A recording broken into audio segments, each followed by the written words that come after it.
One of the hardest situations women face in the workplace is filing a complaint for bullying, harassment, or discrimination against a colleague, especially if that colleague's your boss or superior. We're intimidated because that person has already exercised their power over us and diminished us, and we're taught that whenever we get into a conflict with someone, the more powerful person will win. So we go into these situations feeling like David taking on Goliath. We want to create a level playing field where the truth will come out and justice will prevail. But most of us don't know how to do this. So in this video, I'll share with you the complaint process I always used and the rules I always followed. So as I look back over my career, I don't see a victim. I see a woman who always stood up for herself and made sure she was treated fairly.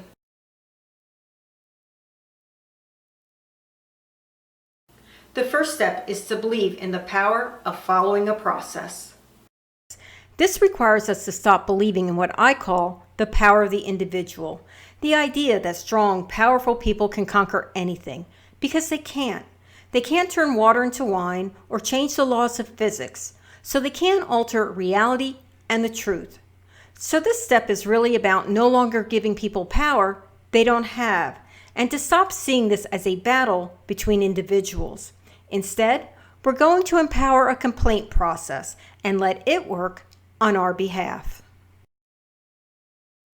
Our second step is to document the incident, which is something many women fail to do, and it winds up being our biggest mistake.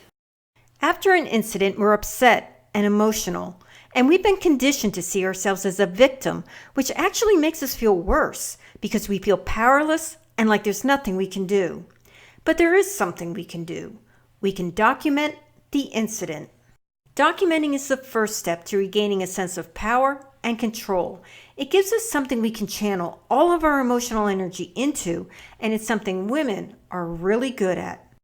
We want to create our documentation as soon as possible after the incident, and we want to be as detailed as possible because it adds to our credibility.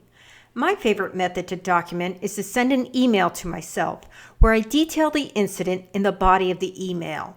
I like using email because it captures the date and time, but if you're more comfortable making a video, that works too. Then we want to save our documentation in a few places, and I like to keep both hard and electronic copies. As we look over the documentation we created, we feel some of our power and control return because we realize this documentation is ours, and we get to decide what we want to do with it. Step 3 is to tell someone else and document who we tell. And even though a lot of us will do this, we make the mistake of telling the wrong person.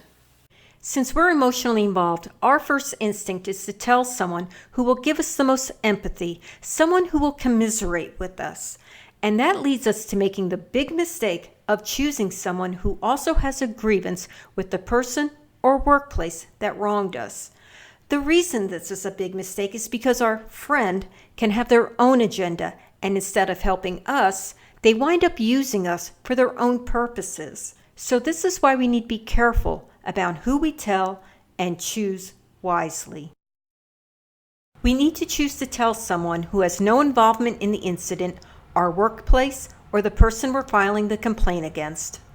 And when we're chosen as a friend, we aren't just a shoulder to cry on. We ensure she thoroughly documented the incident and documents that she told us about the incident. And as she moves forward in the process, we act as her objective ally who ensures she follows the process and avoids making emotional mistakes. Step 4 is keep your mouth shut. A lot of us don't follow this because we're encouraged to do just the opposite. We've been taught we're engaged in a power battle, and we think we have to rally other people to our cause so we can take that person down. But what often happens is the other side hears about it, and they start building their defenses and figuring out how they can discredit us. This is why we want to keep them in the dark and not engage in those old power battles. So at this point, you need to keep your mouth shut. Step 5 is all about changing your perspective and becoming more process-focused. Because we've been emotionally involved in this situation, our focus has been on what's going on inside of us, and that's what we need to change.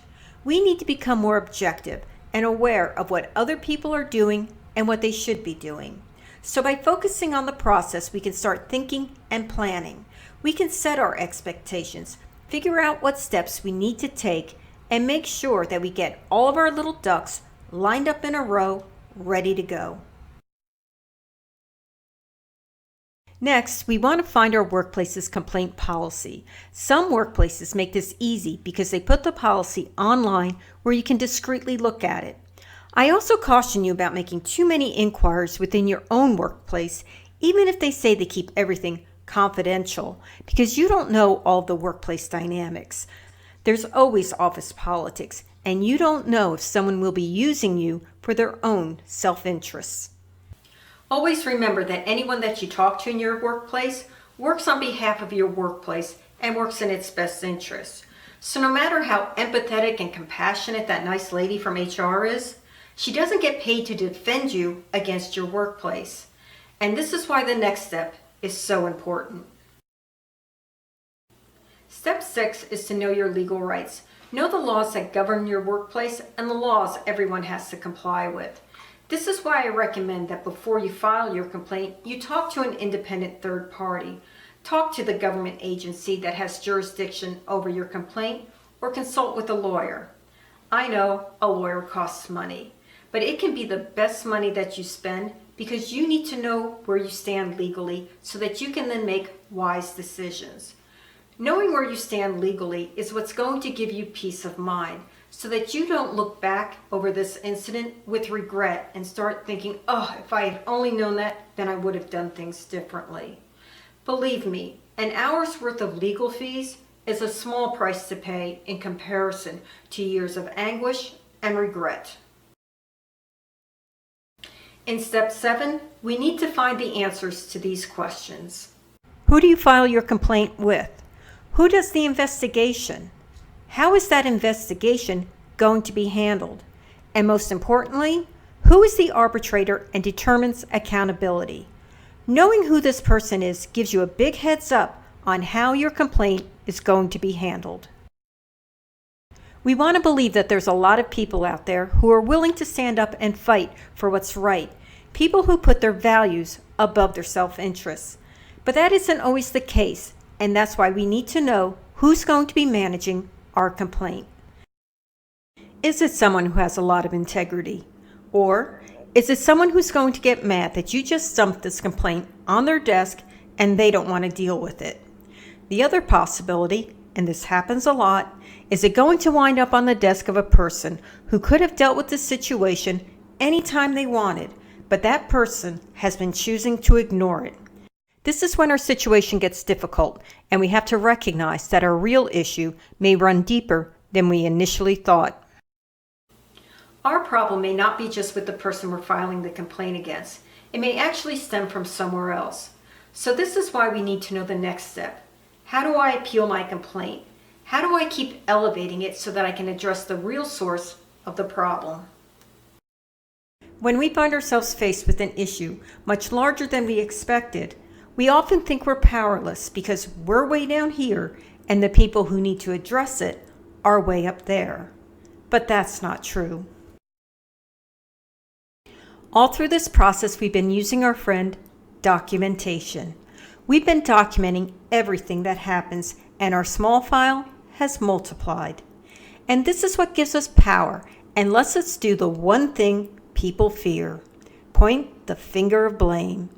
We have to remember that our documentation is under our control, and no matter what happens or doesn't happen, we still have the power to point the finger of blame wherever it needs to be directed. And that's what makes people respond. As we work our way through the complaint process, we have to be realistic in our expectations. It's going to take time to get our ducks in a row and build the documentation that forces people to respond. And we also have to be realistic about how our workplace is going to handle our complaint. Our workplaces probably aren't used to working through a process. They're used to using that old power dynamic, and people believe they can intimidate us and make us back off. Or they'll use that old tried and true method of, Let's ignore her, and eventually she'll give up and just go away. A lot of women are also afraid of being fired if they keep pressing the issue, but they're forgetting something really important. They control the documentation. Firing us doesn't make our documentation disappear. Actually, all it does is give us more power because we can now say, look, I got fired because of this. Our workplaces understand that, and eventually someone will come along and address the issue the way it should have been done in the very beginning. I know from personal experience that filing a complaint isn't easy, but if we stop engaging in those old power battles and start following a process and using the power of our documentation, it gets a lot easier. We can stand up for ourselves and we can get the justice we deserve. This is Dot Callahan asking you to help me turn the woman in the room into the women in the room. Sign up for my newsletter, subscribe to my YouTube channel, or find the Woman in the Room on Facebook.